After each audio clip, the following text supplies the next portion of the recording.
Нэвтрүүлгийн ивент тэтгэгч Италийн Segafredo Zanetti Coffee. Нэвтрүүлгийн ивент тэтгэгч Шотландын Бродис цай.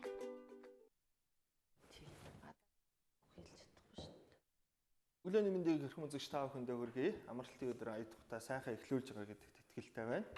За өчигдөр бол гадаа сэрүүх хүн байсан, өнөөдөр гадаа сайхан дулаахан нар гэлсэн юм сайхан цэлмэг сайхан өдөр байна. Тэгээд энэ өглөөний кофе цай нэвтрүүлгийн эхний зочноо та бүхэндээ танилцуулъя. Хатагтай ургамал цэцэг. Хийсэн ажил бол одоо төдийгөөс үдийн хүртэл эрхэссэн ажил их олон. Ардц намын үндэсний зөвлөлтөөрөө гүйцэтгэх зөвлөлийн гишүүн. За шинжилгээний засгийн газрын үед боловсролын дэд сайд, шийдлийн засгийн газрын одоо өнөөдрийн засгийн газрын хувьд бол Монгол Улсын ерөнхий сайдын зөвлөх, Туул Ротary буюу одоо нийгмийн сайн сайхны төлөөх энэ одоо хүмүүсийн нэгдлийн бас төлөөлөл. За эрт цагийн бол пионер байлаа. Би таны бас ярилцахаас өмнө нэлээд судлаа, өчигдөрөөс хойш бас харлаа. Энэ хүн хэн гэдэг хүн бэ? Ямар ажил эрхэлж байв гэдэг. Нийгмийн болтгоо бол зүтгэлтэн хүн юм байна. Тэгээд үзэгч хүмүүнтэйгээ бас мэдлэх байхаа танд өглөөний мэнд хүргэе. Сайн байцгаана уу өрхөн мөндөд үзэгчтэй. Та бүхэнд цуны энэ сайхан өглөөний мэндийг хүргэе. За баярлалаа. Сочиндоо дахиад өглөөний мэнд хүргэе. Амралтын өдрийн мэнд хүргье. Тэгээ амралтын өдөр өглөө манай студид бидний урилга хүлээн авч хүрэлцэн ирсэн. Тань талархлаа илэрхийлж байна. Тэгэхээр урмал цэцэг хичээвд бас манай нэвтрүүлгийг үздэг бах. Нэвтрүүлэг маань уламжлалт болсон асуултаар эхэлдэг. Тэгэхээр ирсэн зочтойгоо бид хоёр цайлангаа ярилцдаг уламжлалтай. Тэгэхээр та энэ өглөөний ярилцлагыг юу гэж эхлүүлэх вэ? За юу кофе юу? За оргил явах уу? Кофе уу? За. Гуруулаг энэ хөлөө ячаарай. Пионер гэдгээр яриагаа эхлэе. Өнөөдөр нийгэм маань өөрчлөлтийн шинжлэгчлээ. Тэгээд залуучуудын хувьд бол ялангуяа нэг 20-тэй залуучуудын хувьд бол энэ пионер гэдэг ойлголтын тухай нэг аав ээжээсээ сонссноос төдийгүй. Гэхдээ пионер гэдэг хэн байсан юм бэ? Юуны төлөө зорж исэн юм бэ гэдэг талдаа бас мэдээлэл муу байдаг болов уу гэж бодод байна. Та бол тэгээд одоо эрт цагийн пионер, өнөө цагийн бас нийгмийн зүтгэлтэн. Би бол энэ хоёрыг бол нэг ойлголт гэж ойлгоод байгаа.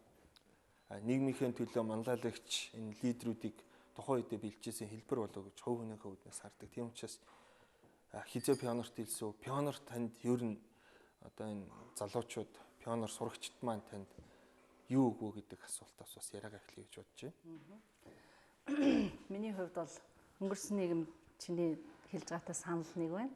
Үнэхээр эвлэл пионерын ажиллаар сургуулийн оюутан насны хүүхдүүдийн төлөвшөлд илүү анхаардаг байсан болоо да гэж би боддгийн. Сургалтаас илүү хүмүүжил төлөвшөлт нь эвлэл пионероор дамжуулж хүүхдүүдийг төлөвшүүлдэг байсан. Бусад хүүхдүүдийн адилаар би бол бас хүүхэд наснаа пионерын гишүүн, эвлэлийн гишүүн, идэвхтэй. Тэгээд тэр одоо манлайлах ур чадварыг төлөвшүүлдэг байсан юм уу да. Тэрний төлөө бол зүтгэдэг ийм идэвхтэй бүлгийн бүлгийн зүйлийн даргын ажил хийсэн, пионерын тусланд явахаараа бүлгийн дарга болдог, шүүмэн жагсаал хийдэг миний үеийн одоо бүхэл хүмүүс мэдэндээ үнэхээр бас их хүмүүсийн амьдралд их сайхан дурсамжууд үлдээсэн. Тэгээ яг хуу би 10 дугаар ангиан төгсөөд Түүх пионерын удирдагчийн анги, улсын багш их сургуулийн Түүх пионерын удирдагчийн ангид аймгийн л одоо пионерын хамгийн идэвхтэн хүмүүс сонгогдож ирж конкурсанд орж ирж исэн. Тэгээд 90 он байсан учраас нийгэм өөрчлөгдөөд одоо анги Түүх пионерын удирдагчийн анги маань байхгүй болж одоо сурганы анги болж тэр сурганы ангийг 1994 он төгсөж исэн. Тэгээд хүний бас багад суусан төлөвшил, хүмүүжил тэр нэг идэвхтэй зан одоо тийм тэр дадал бол бас хүний амьдралд бас их дагалдаж явдаг юм байна. Яг чиний хэлсэнтэй санал нэг байна. Би идэвхтэн пионер чинь одоо идэвхтэй намын гишүүн болсон да. Саяны чиний хэлсэн. Айлыг хиддэг хүүхдээ. Би айлын 5 дахь хүүхэд. 5 дахь хэдэн хүүхэдтэй айлын? 6 хүүхэдтэй айлын 5 дахь. Доороосоо. Тий.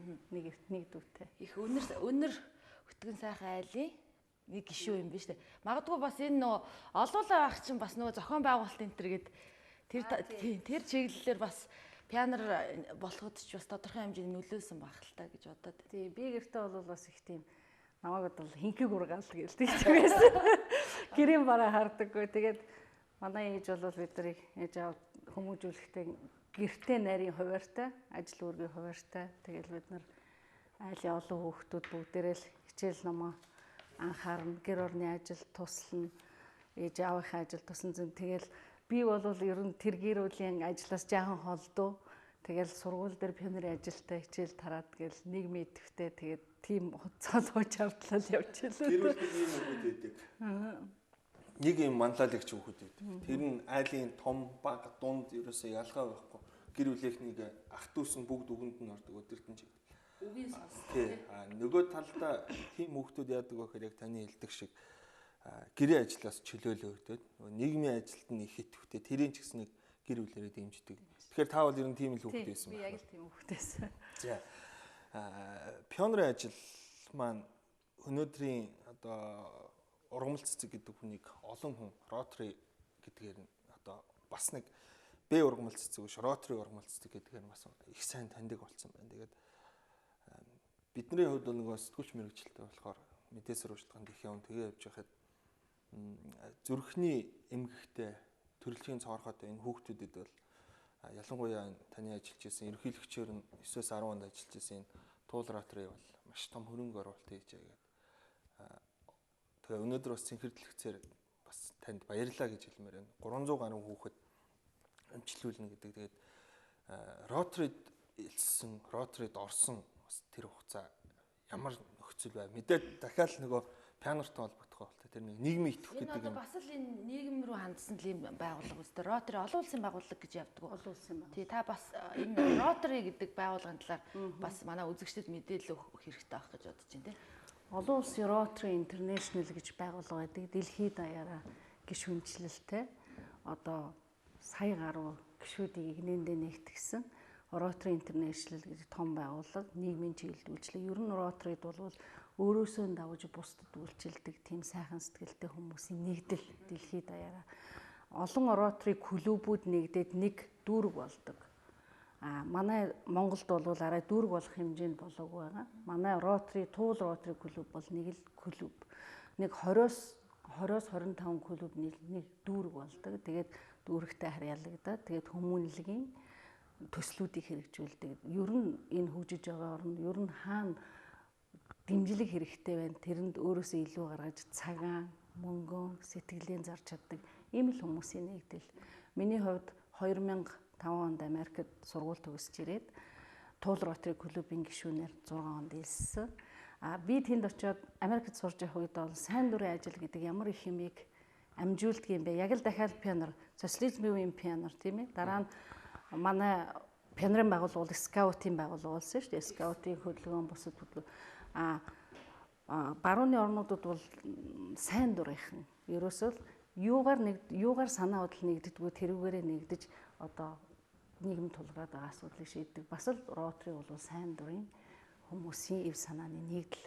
Тийм учраас Rotary клубт ирээд би Туул Rotary клубт илссэн. Туул Rotary клуб намайг ирэхэд бол клуб энэ зүрхний төслийг хэрэгжүүлээд эхэлсэн байсан.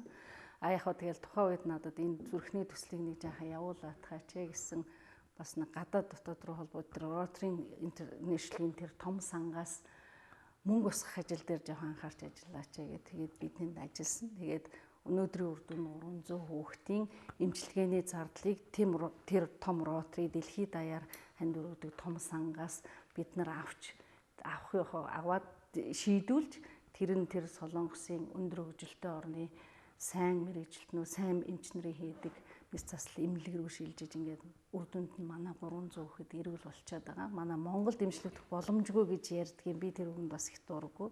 Тийм нөхцөл нь арай бүрдээгүй байсан үе. Одоо бол харьцангуй бүрдэж эхэлж байгаа.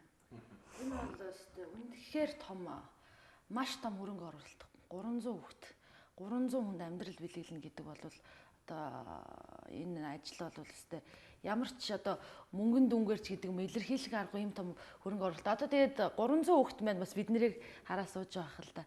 Ерөн зүгээр яг ийм зонхлон ийм тохиолддог эмгэг өвчнийг ингэж сонгож аваад яадгүй ямар байдлаар одоо хүүхдүүдэд сонгох юм бэ? Ер нь бол энэ одоо ганц миний ажил биш тийм би түрүүлсэн тэр олон мянган Rotary-чүүдийн өглөг дэмжлэг буйны хүчээр хийсэн ажил. Хүүхдийн сонголт ямар хүүхэд явдаг юм бэ гэдэг дээр бид нар бол сонголт хийхгүй. Эхнэлгсэн эрүүл мэндийн төв, эхнэлгсэн эмнэлэг дээр одоо энэ ч үндэсний хэмжээний төв учраас аймагуд хотын бүх хүүхдүүд зүрхний төрөлхийн гажигтай хүүхдүүдийн одоо хяналтанд байгаа хүүхдүүдээс сонголтоо хийдэг. Ангилж байгаа л тийм. Тий, сонголтыг бол эмчнэр хийн.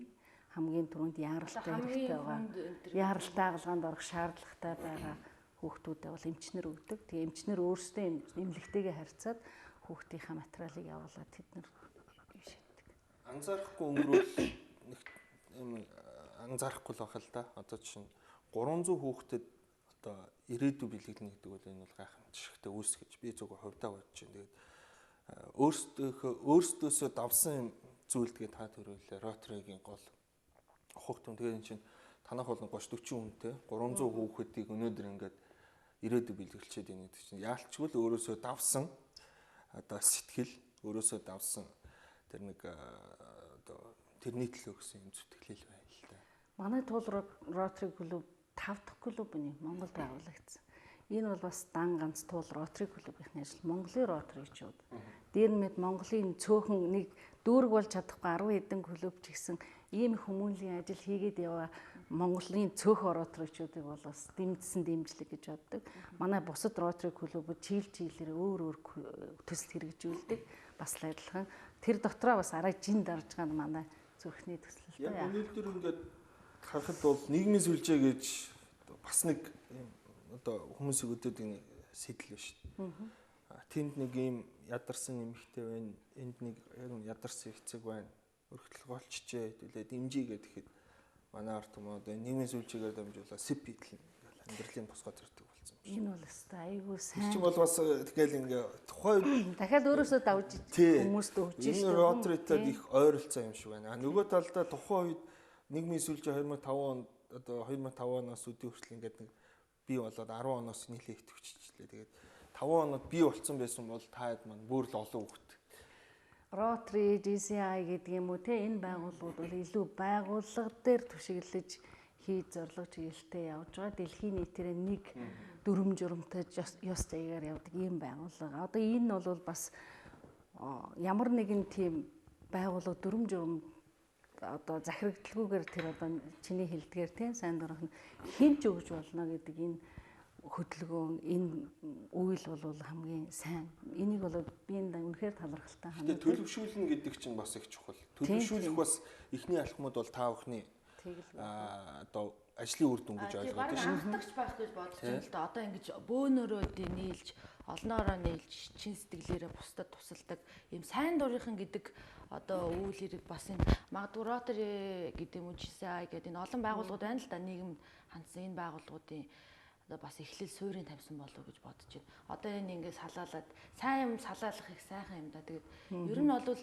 хийсэн ажлын үр дүн гэдэг бол хийчихсэн учраас их сайхан бахархалтай баг. Тэгээд өнөөдөр ингээд явж байгаа гэдэг юм уу 300 хүүхдийн эцэгийг хахтуу одоо талархлын үгс бас банга таны сонсдог байх гэж бодож байна. Сонсдоггүй яах вэ? Энд тэнд тараад нөгөө жоохнууд чинь танигдахын аргагүй өөр болсон. Тэгээд бид нар бол ер нь холбоотой байдаг л да. Клуб манай клубын ойд тэднэр ирж оролцсон. Бид нар бас тэднэрт хүүхдийн баяраар ч юм уу нэг бэлгэсэлт явуулсан. Тий. Тэд нар голцоо нэг эмчнэртэйгээ холбоотой байдаг. Бид нар тэгээ шаардлагатай үед эмчнэрт хүүхдүүдтэйгээ уулзах шаардлага гарвал хэлэх ч юм уу. Тэгээ энэ тэндээс ургамал ихчээ штэ, ургамал эмчээ гэж намайг доодно. Тий. Хамгийн гол надад бол Rotary ярихаар ингээл яриад амар сайхан санагддаг. Хүн бас нэг хүн өөрийнхөө төлөө амьдрахаас илүү хүний төлөө юм хийцэн гэж бодохоор их сайхан. Тэр туул Rotary клубын ерөнхийлөгч байхдаа би хүүхдүүдээ аваад нэг тэр үеийн жилд нэг 30-аад хүүхэд авч явж нөгөө эмнэлэгт очиж зүйл хаалгаанд ороход нь хамт байдаг байсан. Тэгэл яарахгүй тэд нартэй чинь бас эмнэлэг дээр нэг 3-4 хоногийн хугацаанд хамт байхад чихэл ойр болж байгаа юм чинь. Монгол хүмүүс чинь тэгэл нөгөө зовлон жаргал дээр ойр байсан хүнээ хамгийн их хүндэлдэг. Хайрладаг юм байна лээ. Бид нарыг ч гэсэн бас урмын сайхан үгээр итгэдэг. За Rotary пионер байсан хүн намын хүн болчлаа. 2006 он. 96 он. Тий, одоогоос 20 жилийн өмнө Монголын социал-демократ намын гишүүн болж ш. Тэгээд төдийгөөс өдөө хүртэл ингээд намдаа л үнэнч яваадах юм л да. Тэгээд намын ажил бас яваад байдаг. Хажуугаар нь Rotary гэдэг ингээд нийгмийн ажил яваад байдаг. гэр бүлтэй цаг зав зарцуулна. Эмэгтэй хүнийг яаж зохицуулаад болоод юм. Бид нар одоо өнөөдрийн нийгэмд нэг эмэгтэйчүүдийн оролцоо гэдэг юм асар их ярьдаг боллоо шүү. Шаач хатан бүсгүйчүүдийн маань оролцоо дутмаг байна. За яг хөө ингээд байгууллагууд, төрийн байгууллагууд, хувийн аж ахуйн нэгжид ингээд ерөнхийд нь харахаар эмэгтэйчүүд нь давмгайлаад байгаа юм шиг хэрнэ. Шийдвэр гаргах төвшин нөгөө бүсгүйчүүдийн маань оролцоо дутмаг. Тэгээд тэрийг бол тайлбарлахдаа одоо эмэгтэйчүүд маань ингээд нэг төрөөд нэг жил болоо ч юм уу төрхийн өмнө хэдэн сар яваад нэг ингээд хүрээд ирэхдээ нийгмийн байр суурийг алдчихаа хүрээд ирэх гэдэг ойлголт их байгаад байна. Таны хувьд бол их сайн зохицуулсан юм шиг. Зөв хувь хүний хувьд харагдаад байна. Тэгэхээр бүсгүйчүүдэд бас хуваалцах хэрэгтэй болов. За яг үгүй би ч бас нэг айхтар сүпрэнч биш байгаа. Тэгтээ яг голоор нь яг нийгмийн ажлаас завсарлага юу н авсан уу гэл ерөнхийдөө л би зохицуулаад яваад онд Монголын социал демократ намын намын гишүүн болоод нийслэлийн зөвлөлийн улс төрийн ажилтан гэж 1 сар хийгээд улсын хурлын гишүүний бие төлөөлөгч гэж 1-р хурал 3 жил ажиллаад тэгээд улсын хурлын 5 газарт ажиллаа. Тэгээд 2 завсарлага авсан. 2000 онд бүгдээрээ манай намынхаа ялагдаад бүгдээрээ хамтдаа завсарлага авсан шүү дээ. Тэгэхэд би завсарлага аваад Америкт боловсролынхаа чиглэлээр мастер хамгаалахаар явсан. Тэгээд 3 жил тэнд би бас айгүй ажиллаа амжилж ирсэн. Том охин маань тэнд төрсөн. Мастер хамгаалаад том охиноо тэнд төрүүлээд тэгээд мастрын диплом охин хоёроо тэрвэрэд 2005 онд нөхрөөтэйр Америкээс ирсэндээ. Тэгээд ирээд түрүү бид ярьж ирсэн ротори руу орсон. Шууд ирээд ч бас ажил руу нэх ороогүй. Тэгээд би 2008 онд ардчилсан намын бодлогын зөвлөлийн ажилтнаар орж ажилласан.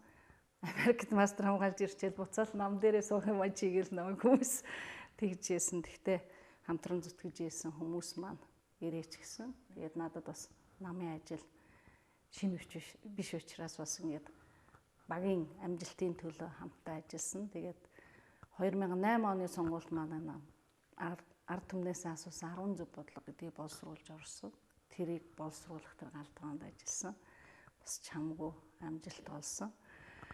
Дахиад 2008-аас 12 он хүртэл би намынхаа нарийн бичгийн дараа хүний нөөцийн элтсийн дараагаар ажилласан.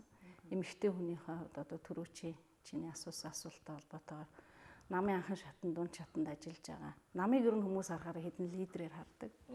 Их хурлын гишүүдээр хардаг. Үнэхээр тэр хүмүүсийг лидер болгох гэж зүтгэж байгаа хүмүүсийнхаа төлөө анхаарч ажиллая гэж би бодсон. Намын нарийн бичгийн дараа хүний нөөцийн элтсийн дараагаар ажиллаж байхдаа би 4 жил яг нам дээр дахиад суусан. Яг хамтарсан засаг бариад зарим нэг хүмүүс бас төрийн ажилд оролцсон. Тэгээд би бол арга болоогүй байна. Нам дээрээ дахиад нэг суугаад нэг 4 жил суугаад бас нэг их хашир юм байна шүү дээ. Ажилчий гэсэн. Яг бид нар бас нэг бүтэн амжилтын төлөө 12 оны сонгуульдаа бэлдэж ажиллая гэсэн багийн бодлого байсан л да. Бас тэгээд 4 жил суухдаа би хөдөө орон нутгаар их олон явсан. Дахиад Монгол хүн 2020 хөтөлбөрийг боловсруулах гэж хөдөө орон нутгаар явсан. Яг л одоо надтай адилхан шатнаасаа явсан хүүхнүүд, эмэгтэйчүүд голдуу ажилласан хүмүүсээ яа дэмжих вэ гэж бодоод сум 330 гээд нэг нэртэй хөтөлбөр нэрийг би зохиосон. Тийм бас их хэрэгтэй. Удирдлагын актив ер нь л хүмүүсээ чадахжуулах хэрэгтэй юм байна. Манай ч аль ч намын гишүүд орон нутагт зүтгэж гал яг одоо нэг орон нутгийн өөр удирдах байгууллагуудаа ажиллах, эрх мэдэлтэй одоо засаг дарга болох, багийн дарга болох, хурлын дарга болоход нөгөө мэдлэг мэргэжлэн дутаад байдаг. Төрийн албаны хуулиар бакалаврын хамгийн наад доод цаханд авах бакалавртай авах хэрэгтэй гэдэг. Тэгээд л нэг супер хүн хайдаг. Нөгөө манайхан бол тэгж ярьдгийн утлаан ажил зүтгэж нэг гоё хүн хайдаг, мөнгөтэй, боловсралтай, тэ нөгөө хүн сумандаа явсан 20 жил явсан хүүхэн даргуулж чаддгаа. Дарга болно гэдэг нь дарга гэдэг утгаараа сансан бодсноо сум орноо хөгжүүлэх гэсэн сансан бодсноо хийх боломж тэр өөр олдохгүйсэн. Тэгээ сум 330 гэдэг хөтөлбөрийг санаачлаад удирдлагын активтай бас гэрээ байгуулад намынхаа тэр гишүүдээс тодорхой хувийн зардлыг аваад жижиг сажиг фаунд сан үүсгээд сургасан сум болгоноос нэг хүн сургах зорилготой эхэлсэн хөтөлбөр нь одоо үргэлжлэн явж байгаа. 1000 гаруй хүн сурцсан явж байгаа. Тэгээд сая 12 оны сонгуулийн дараа бол тэр олон сурсан хүмүүсээс олон хүмүүс бас сансан зорьсондоо хүрж мэрэгжил ингээ ашиглаж ажиллаж ийлээ. Өнгөрсөн 7 хоног ч гэсэн нэг хэсгийн төгсөөл ах шиг байлаа. Тэр их амжилттай хөтөлбөрөөс тэр нь дахиад л нөгөө миний жишээ нь суман дээр байгаа жишээ байхгүй. Тэр 20 жил явсан эмэгтэй хүн яаж одоо бас энэ ажил амьдралаа хамт зохицуулж явах боломжийг бүрдүүлэх тал дээр ажилласан. Намын түрүүн тас таны ярианд дурдлаа л да. Нэрэл бид нар нам гэхээр яг нэг нөгөөлөхөд одоо сайд гэдэг юм уу их хурлын гишүүд одоо лидер хүмүүсээр төсөөлдөг. Яг намын артлын одоо галтгоо гэж юу н хэр их юм ажил ундарсан ийм газар байдаг юм бэ юу? Асар олон хүний хүч хөдөл юм шүү дээ. Одоо жирийн үед бол одоо намынхаа бодлогыг ойлгох. Тэгэл засагт байгаа засаг барьж гин үү, сөрөг хүчин байна уу гэдгээс хамаарат бодлогоо хэрэгжүүлэх чиглэлд бол өдөр шөнөгүй л нойр хоолгүй л явж идэг. Тэр нэг зөвхөн сонгуулийн үед явдаг юм шиг бас хүмүүс боддог. Үзэл санаагаа ойлгуулж, орон нутагтаа яаж бүгдээрээ хамтаа сайхан амьдрахыг юуг өөрчлөх тэр чиглэлд бол. Гэхдээ тэр нэг илүү их даргын эсрэг явж байгаа тэмцэл юм шиг харагдаад өнгөцхөө. Үгүй тэр чи үзэл санаагаа суулгах гэж тэр салбараа, тэр орон нутгаа яаж хөгжүүлэх гэж хэлж байгаа санаа. Тэгээд тэр чиглэлд ч гэсэн бас намынхаа гишүүдийг чадахжуулах чиглэлд бас их сайн ажилласан өнгөрсөн 4 жил бол. За. Бас ярианы бас нэг хэсэг. Дараагийн хэсэг. Дид цай. Тэр хуваагаад ингээл урдаа асуугаад. Ер нь хүн нэг одоо манайхын царим нь ярьдаг их муухайгаар насны бөксөнд очиод гэж ярьдаг шиг нөгөө хожуу нэг сүлд бодоход туулсан замаа харахад нэг гоё үр дүнтэй. Явсан зам нь юм дардан байлаач, мөрий байлаач гэсэн тэндээ нэг юм дурсагдах он жилүүдтэй тэрэн дээр нэг юм хүмүүст бас нэг санагдах зүйлтэй байвал их сайхан юм болов гэдэг. Таны хувьд бол одоо эхлээс нь нэлээд сайн тавьсан юм шиг харагдаад байна. Нийгмийн сайн сайхны төлөө багаараа хамтраад одоо ротричууд 300-аад хүүхэд 310 хүүхдийг ирээдүй бэлгэлсэн байна. За тэгээд бусад тал дээр одоо энэ сум орон нутгийн бүсгүйчүүд залуучууд ч гэсэн баярлж л байгаа. Тэр сум 330 хөтөлбөрийг бол мэдээж одоо сананд дуурсдаг өөрсдийн боловсролд том хөрөнгө оруулалт хийсэн. Амьд орон нутагт амьдардаг хүмүүс бол тэр болгон удирдлагын их тийм төрж ирээ суралцаад байх боломж нөхцөлж байхгүй. Тийм тэгээ өөр сумаас тэгээд ингээд явж итэл 2012 онд шинжилгээний засгийн газар байгуулагдах үед боловсролын дэд сайд боллоо. 3 жил шахам хугацаанд боловсролын дэд сайд байхдаа та ямар ажил санаачлаа юу гүйцэтгэв? Одоо бас эргээд нэг зам өрөө эргээ харъя тийм ээ.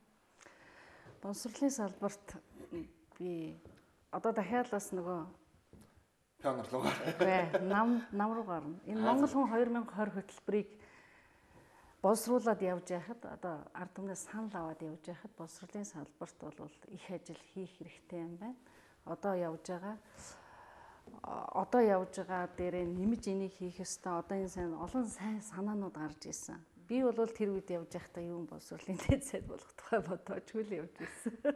Мэдгчгүй тэгээд нэг бүгдээрээ л нэг амжилт гаргачих юмсан гэж л явж ирсэн. Тэгээд бас надад намд олон жил зүтгэж ороод нийгмийн байгууллага олон зүтгэж бас нэг мэрэгжлээсээ хазаацсан явж явах үед буцаад нөгөө Америкт сурсан, энд бас улсын багш их сургуульд сурсан тэр мэрэгжил мэдлэг боловсрол ашиглах боломж гарч ирсэн би их баярлж явдгийн. Тэгээд боловсролын дэд сайдаар очиж боловсрол шинжилх ухааны тэр том багт очиж ажиллаж бас боловсролын бодлого боловсруулахад оролцсондоо бас их бахархаж явдаг юм а. Тэр бол үнэхээр их ёстой нэг сайхан хамт олон сайн баг дотор би очисон. Бас харьцангуй сүүлдэн томилогдсон шүү дээ сайд нар чинь. Тэгээд боловсролын салбар бол энэ өнгөрсөн 4 жил хамгийн их шинжилэл хийсэн, хамгийн шинжил гэдгийг шинжлэх гэдэг утгаараа биш ахиж дэвсэл гарсан тийм салбар. Энийг бол миний тасдаж аваад хийсэн юм шиг энэ бол олон хүний одоо хэн нэгэн хүний тасдаж аваад хийсэн энэ дээр энэ духан дээр наагаад явдаг ажил бас биш. Олон хүний хүч хөдөлмөр шингэсэн, туршлага, мэдлэг шаардсан юм ажил байсан. Мэдээж зарим нэгэн гол боловсролын шинжиллийн гол амин сүнс нь чанарын шинжилэл. Би түрүү хөтөлбөр боловсруулад явж байхад янз янзын санаа гарч ирсэн. Ерөөсөө л хөдөө орон нутагт байгаа хүмүүс энэ боловсролыг чанартай болгомоор байна л гэсэн. Бүх шатанда. Баг боловсролд ерөнхий боловсрол тэр тусмаа дээд боловсрол. Одоо хөдөө орон нутагт амьдарч байгаа хүмүүс байгаа хэдэн малан хаан банкнд зээл өгөөд аваад хүүхдээ сургуульд явуулж байна. Буцаал 4 жилийн дараа ажилгүй болоод ирэх юм аа энэ нөхөр. Чанарын шинжил хийсэн. За бидний хийх ёстой хамгийн чухал ажил бол боловсролын чанарт анхаарах юм байна гэж манай одоо яамны хамт олон 4 жилийн концепцийг гаргаад 4 биш 20 он хүртэлх концепцээ гаргаад энэ 4 жилд бол маш сайн үр дүнд хүрсэн. Бид нар баг боловсролын шинжилгээ хөтөлбөрөөр хэрэгжүүлж чадсан. Суур боловсролынхаа хэрэгжүүлсэн одоо ахлахыг баг ороод явж байна. Дээд боловсрол дээр бол цоо шин тийм орчин бий болж байгаа. Дээд боловсролыг ярихаараа сургалтын төлбөр ярьдаг байсан бол одоо сургуулиуд хөтөлбөрөөр өрсөлдөд эхэлсэн. Мэргэжлэр биш. Та нар бүгдээрээ мэдэн штэ гадны том сургуулиуд юугаар өрсөлдөж хөтөлбөрөөр Harvard-ын бизнес скул, Harvard-ын medical school тийм ээ эрүүл мэндийн сургууль, Stanford юугаараа мундаг юм. MIT юугаар мундаг. MIT бол инженерчлэрээ мундаг гэх мэтлэнгээр одоо харилцсан сургуулиуд хөтөлбөрөө хүлээн зөвшөөрдөг, оюутанд эрхчлөө ордог, профессорт боломж олгодог ийм л том шинжилгээг хийсэн. Дээд боловсролд бол их сайн шинжилгээ. Дээр нь нэмээд бага боловсрол, дунд боловсролын чанарын шинжилгээ бол багшийн чанартай шууд холбоотой. Багшийн чанарыг сайжруулахын тулд бид нар улсын багшийн их сургууль, элсэлтийн ерөнхий шалгалтаас хамгийн өндөр оноо авсан оюутнуудад тэтгэлэг өгч сургадаг болсон. Одоо эндээс хамгийн сайн багш нар төрж байгаа. Нэг хэсэг бол багш бэлтгэх ажиллагаанд доголдол гарсан. Тэрийг бол бүгдээрээ мэддэг, шүүмжилдэг. Муу оюутнууд хүнж баг ховордсон байсан шүү дээ. Тий. Дээр үед бол би ч дээр үе юм болоод дээр үед бол хамгийн сайн оюутнууд багшийн дээр хүмүүс гээл ордог шүү дээ. Эхлээд миний төгссөн жил бол 90 онд одоо ерөнхий том конкурс явахаас өмнө багшийн их сургууль бүх аймагт очоод конкурс хийгээд тэгээд оюутнууд авчиж ирсэн шүү дээ. Би л тэгж орж ирсэн. 90 оны төгсөлтийн хүмүүс бүгд тэгж орсон. За тэрнээс хойш нэг жоохон тийм чанарын суулгасан. Одоо л сайжирч байгаа. Багшийн их сургууль шал өөр болж байгаа. Дээд боловсрол эзэмсэн залуучууд гадны аль нэг ихтэй одоо аль нэг хөгжсөн улсад очиод би зөв хувь нэ бодчих. Очиод энэ нэг 50 газар нэг хэдэн жил амьдрах юмсан эсвэл өөрийгөө нэг шинжлэх юмсан гэж очисон тэр залуучууд галтгоо угаагаад шал угаагаад явж байгаа талаар хүмүүстэй. Бидний энд эзэмсэн боловсрлоор тэнд очиод өөрийнхөө мэрэгчлэр ажилдаг нэг тийм он жилүүдийг л хүлээгээд байгаа л да. Тэр бас их яг хөвгөн дээр бас хэцүү. Би бол бас гадаад явж амьдарч сурч исэн учраас би бол харьцангуй нэг төлөвсцэн үедээ явсан хүн байхгүй юу? 27 8 наснд бас төгсөөд ажиллаж байгаад надад бол мэдлэг боловсрол мэрэгчлээ дээшлүүлэх шаардлага.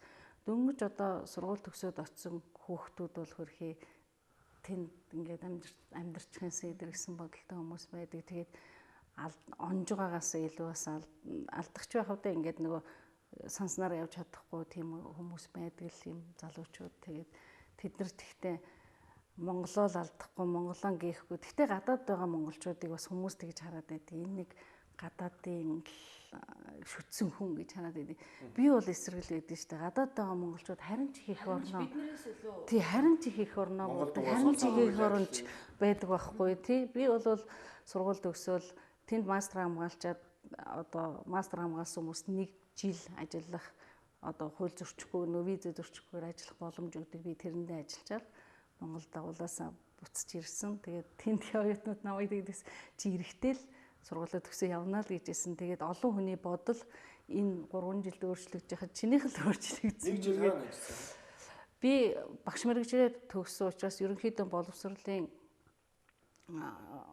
сайенсаар төгссөн учраас тэнд нөгөө ажил хайгаад явж байхдаа олон л газар гарсан. Тэгээд Пентагоны одоо манайхны Пентагоны нэрэл зансны Пентагоны юу хүүхд төгслийн төвд ахлах багшаар ажилласан. Яагаад тэгэхээр тэнд би нөгөө үлдэж ажиллахгүй хүнийг намайг сонгосон болов уу гэж би бододгийн. Манай залуучууд яг чиний хэлж байгаа мастер хамгаалчаад мэдээж тэр чинь зөндөө их зардал гарна. Тэнд ингээд сурна, ажиллана, амьдрна гэдэг чинь өндөр цалинтай ажил нэг гайгүй хэдэн жил хийчээ явах юмсан гэд тэхийн тулд нөгөө оюутных нь виз нь дуусчдаг. Дахиад нэг визээ сунгуулдаг, ажилд орох санаатай хөөцөлдөг гэсэн. Би бол 1 жилдээ ажиллана. Тэг би Пентагонд одоо Army Civilian л гэдэг юм. Тэ Army одоо тэнд хүүхд хөгжлийн төв Пентагоны тэр том хашаан дотор чинь байхгүй сургууль одоо өдрөмжүүлэх бүлэг хүүхд хөгжлийн төв бүхэл одоо боловсролын салбарын тэр салбарууд нь байдаг учраас тэнд нэг жил ажилласан. Мэргэжлэр ажиллана. Тэгээ тийм том газар гэдэг чинь. Яагаад одоо жишээлбэл үлдчихье гэж яг бодоагүй юм бэ? За энэ ч ингээд амьдрчий даа ч гэдэг юм. Гэр бүлтэйгээ явсан. За тэнд бол ажиллаад ах өрн боломжтой байсан. Тэгээ ер нь Америкт амьдрчий гэсэн бодол яагаад тань төрөөг юм бэ? Би ч өөрөө нам улс төрт явцсан хүн чинь. Анхныхаа зорилгоор нь сургуулийн төгсгөл байсан. Тэгээд тэнд бол бас нэг оюутан тий зорилгоо биелүүлчихэл ерөөсөө өөрөө тэгэл үзэл бодолтой хүн чинь гэдэг ихтэй хамгийн сайхан. Тэр заримдаа ч бас их хатуу. Тэрийг давж туулж ёстой байх л та. Тэгжээж үзэл бодолтой хүн ч байхгүй. Нэг ихний даваан дээр буцаад гүйчүүлээд ямар юм байна тий. Тэгээ та бол яг тэндээ хатуу зөксдөг хүн юм байна. Шинжлэлийн засгийн газар маань шийдлийн засгийн газар болоод өнөөдөр сайхан билегийн ерөнхий сайдын зөвлөхөөр ажиллаж байна. Нийгмийн чиглэл одоо яг нөгөө эмэгтэйчүүд маань бодлого тэнд дутагдаад байна гэд бидний өнөөдөр хүртэл яригадаад байгаа гол асуудлыг л та хариуцаад байна л да. Тэгээд ерөнхий сайд их олон зүйл хамаардаг, хүүхэд хүртэл хамаардаг, боловсрол, нийгэм, эрүүл мэнд гэдэг олон чиглэлийн хариуцаад явхад мэдээж ажлын ачаал ихсэн. Одоо ганц боловсролын салбар гэж тэр салбараа одоо гадралдаг л болж байлаа шүү дээ. 3 жил идэх чи бас тэр мэдээж ойрхон салбар бол боловсролын салбар. Манай яамныхаа ажлыг яаж явж байгаа, айл хүртэл хаашаа яваад цаашаа яахыгаа мэдж байгаа учраас надад бол нэг их хамгийн амар байсан. Дахиад нийгмийн бодлогын зөвлөх бол эрүүл мэндийн асуудал, нийгмийн хамгааллын асуудал, яамдуудын асуудлыг хариуцдаг зөвлөх бол бас яам дээр байхыг бодвол бас арай ч ялгаагүй. Тэгтээ нөгөө хамрах бодлого боловсрол хүрээ нь өргөссөн. Тэгтээ надад бол бас тийм их хэцүү байгаагүй. Яагаад тэгэхээр энэ яамдууд нь бодлого нь тодорхойлоод, яамдуудын бодлого маш тогтвортой, тодорхой концепттэй, ойлгомжтой явж байгаа учраас ялангуяа нийгмийн хамгааллын салбарт маш олон шинжилгэүүдийг хийгээд явж байгаа. Энд бол бас би яамдаа, бодлогын яамдаа тус дэм болох чиглэлээр л ажилласан. Одоо зөвлөх гээд бас дундуур нь орж ирээд ажлын ингээд нэг хүмүүлээдэ гэж бас нэг бодог. Би тэгээ ер нь жаахан далд байдаг хүн шүү дээ. Тэгэл. Тэгээ ер нь бол яг одоо нийгэм бодлого гэхээр бол та бол нэг тийм одоо шинэ гэдэг юм уу да. Шинэ ажил дээр би бол таныг очиагүй байна гэж харж байна. Одоо анхны л хийжсэн бүх тэр салбар таны одоо энэ хариуцж байгаа яг албан тушаал. Тэгэхээр түрүүнээс хойш ингээ ярилцлаа. Тэгээд таны ярианд их олон дурддагдж байгаа үг дээр үг ямар үг байсан бэ гэхээр бид гэдэг үгийг би гэж юусоо ярихгүй бид гэж яриад байгаа юм. Тэгээд багаар их ажилтдаг хүн байна гэж таныг харж байна. Тэгээд багаар ажиллах одоо онцлогийн тухайд ер нь та бас өөрийнхөө саналыг, хувийнхаа үзэл бодлыг хэлээч. Бид хийсэн л гэж маш олон ярьж байна. Үний юм чи. Тэгэл ер нь тийм штэ. Хүн бас сайн баг л амжилт гаргадаг. Одоо тийм би бол тэгж л боддог хүмүүс ямар өөр бодолтой байдаг байх.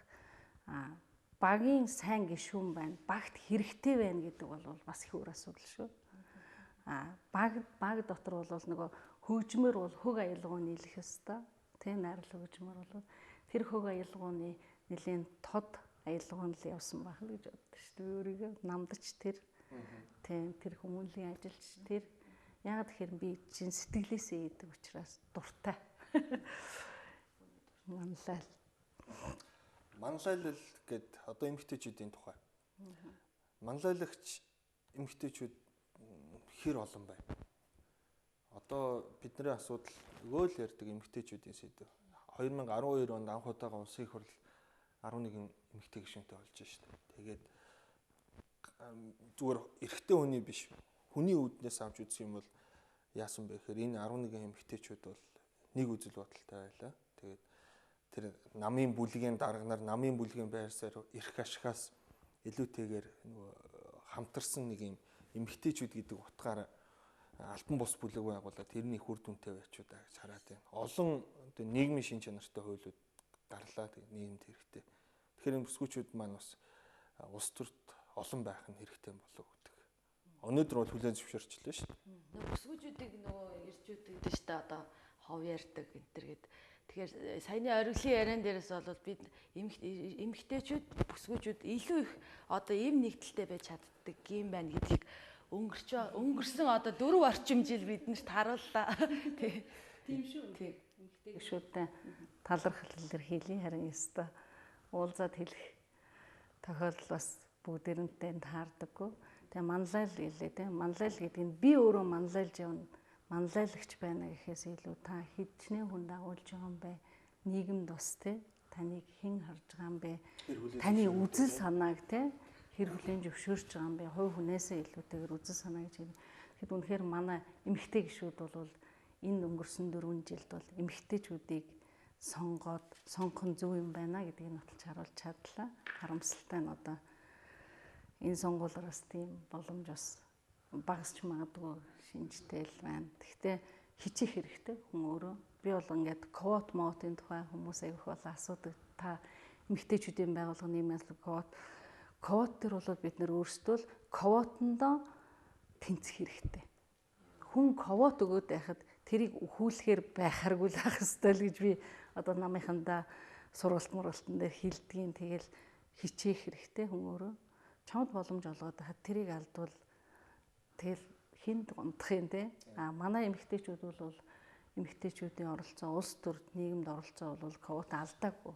Зөвхөн их хурлын 11 гишүүнээр зогсохгүйгээр тэмжиж болохгүй дунд түвшинд яам дэвдэрдлгүүд төрийн байгууллагад олон сайхан эмэгтэйчүүд ажиллаж эмэгтэй хүн авсан баг их амжилттай явдаг ер нь эмэгтэй хүн олонтой баг сайн явдаг эмэгтэй хүний төрөлхийн бас нэг юмыг хайдаггүй эцсийг үздэг тууштай тийм зам байна шүү дээ.